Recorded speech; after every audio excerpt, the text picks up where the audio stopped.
Hi అండి. Welcome to the home made food. ఈరోజు మన రెసిపీ వచ్చేసరికల్లా మామిడికాయ చట్నీ అనేది, రోటి చట్నీ అనేది ఎలా చేసుకోవాలనేది చూద్దాము. చూస్తుంటేనే నోరూరిపోతుంది కదా, చాలా బాగుంటుంది. రోటి చట్నీ అంటేనే అసలు మనకి చాలా బాగుంటుంది, టేస్టీగా ఉంటుంది. ఎలా చేసేది రెసిపీలోకి వెళ్ళి చూసేద్దాం. ఇక్కడ నేను 2 మామిడికాయలు తీసుకున్నాను. వాటిని శుభ్రంగా కడిగేసి ఇట్లా పైనున్న తొక్కులన్నీ కూడా తీసేసుకోవాలి.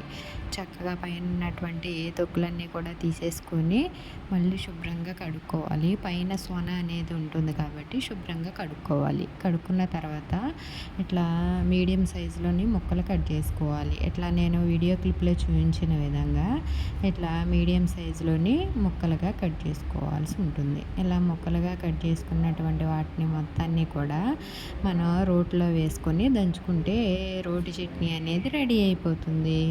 చాలా టేస్టీగా చాలా బాగుంటుంది. మనం టిఫిన్లోకి, రైస్లోకి తినచ్చు. వేడి వేడి అన్నంలోని వేసుకొని తింటే చాలా బాగుంటుంది.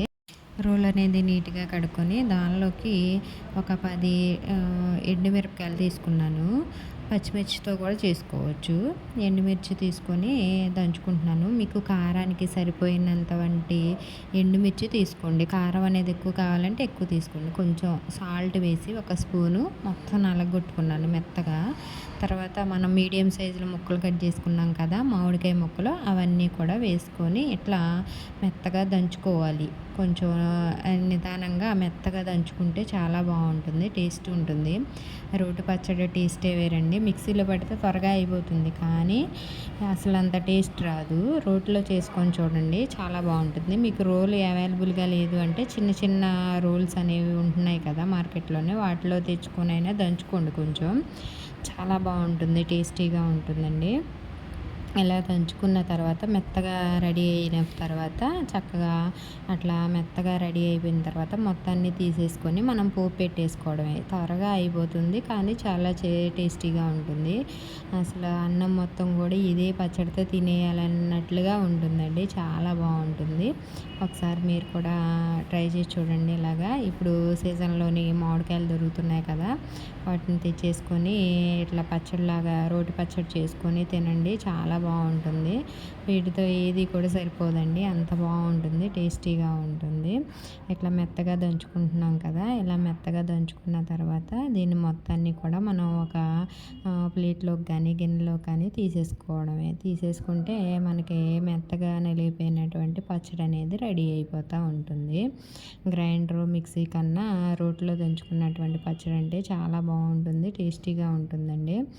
ఇట్లా మొత్తం తీసేసుకొని ఒక ప్లేట్లో తీసేసుకొని పోపు పెట్టేసుకుందాం.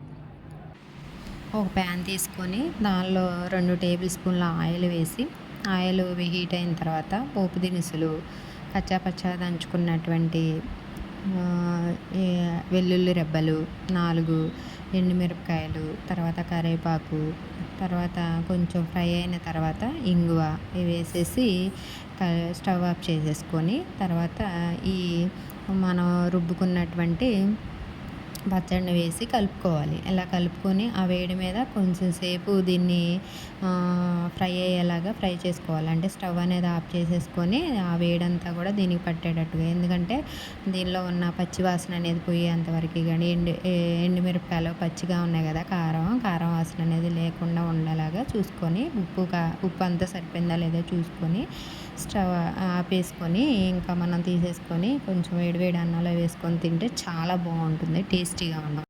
నా ఛానల్ కనుక నచ్చినట్లయితే ప్లీజ్ లైక్ చేయండి, షేర్ చేయండి, సబ్స్క్రైబ్ చేయండి. ఓకేనండి, థ్యాంక్ యూ, బాయ్.